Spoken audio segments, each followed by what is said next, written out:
How to turn off quick chat in Among Us on mobile. Hey everyone, welcome back to the channel. In today's video, I'm going to show you how you can easily turn off quick chat in Among Us.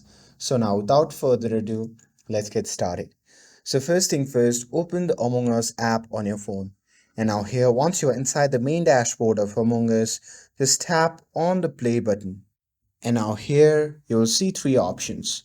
That is to create game, enter code and find game. So from here simply tap on create game, and now here under the chat type it may say quick chat only. So from there you can simply tap on free chat to disable it.